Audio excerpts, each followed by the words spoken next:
Hi, I'm Paul Barry. Welcome to Media Bites. And let's go straight to that zero plan. Our plan for net zero by 2050 is the plan that I believe Australians want. Yes, that's what I call a plan. So let's have a bit of plan-splaining. Our plan, right plan, our plan for net zero, the same plan, and our plan, a careful plan, our plan, most importantly. Yes, it was a fine performance by the PM, punching out that P word more than 70 times. Then offering up 17 more plans on Sky that night, and another 7 on Sunrise next morning. That's not our plan. That's not the Australian way. And our plan, which is the Australian way, our plan to get to net zero by 2050 gets that balance right. But many on the left and the right were not buying the plan or the Australian way. With Carl on Today asking... It's more a prayer than a policy, isn't it? While The Guardian's Catherine Murphy said, this isn't a plan, this is status quo, with speculative graphs. And tech billionaire Mike Cannon-Brookes labelled it ridiculously embarrassing inaction. Meanwhile, on Sky After Dark, Peter Credlin was also being mean, calling it lipstick on a pig, while colleague Andrew Bolt was likening it to Norman Lindsay's famous book. The magic pudding. You could eat all you like of that pudding, and magic. It never got any smaller.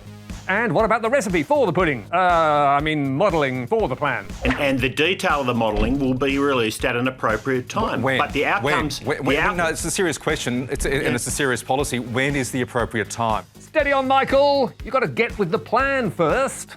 Today and yesterday is about laying out the plan and explaining the plan to Australians.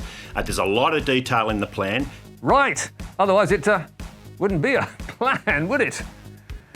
But now let's go to London, where activist group Insulate Britain is protesting about climate change. And protester Cameron fronted up to Murdoch-owned Talk Radio. What do you do for a living, Cameron? I'm a carpenter. Ooh, bad answer. Cue host Mike Graham to go on the attack. But you work with trees that have been cut down then, don't you? How is it sustainable if you're killing trees? Because it's regenerative, you can grow trees. Kaboom! So, was that the end of it? No, it was not, as Mike Graham came back for the counter-attack. Well, you can grow all sorts of things, can't you? Well, you can't grow concrete. You can.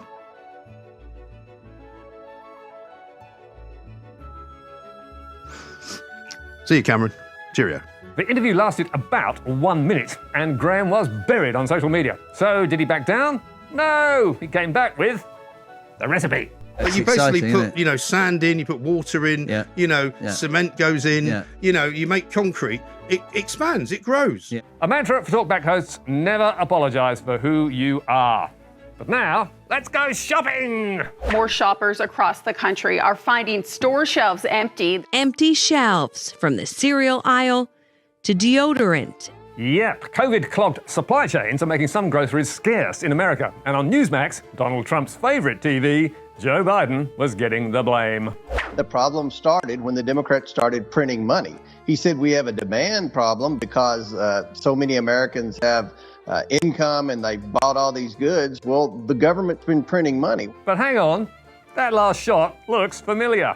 Yep, that's our very own Coles supermarket from back in May during the great toilet paper scramble in Melbourne. And as PolitiFact revealed, that is a supermarket in London back in July. That's another London shot from last year. That's a Japanese convenience store cleaned out before a typhoon in 2020. And that's a store in Berlin before it closed for good way back in 2012. Whoops! At least they're more professional on Fox News. A piece in the Washington Post reveals what the left wants for America. To have less. And to suffer, of course. Sorry, Laura. Those AP images are 19 months old and have nothing to do with supply chain constraints. Are these people stupid and incompetent, or is it deliberate? We'll be back with Media Watch, 9:15 Monday night at the ABC, also iView social media. Don't miss it.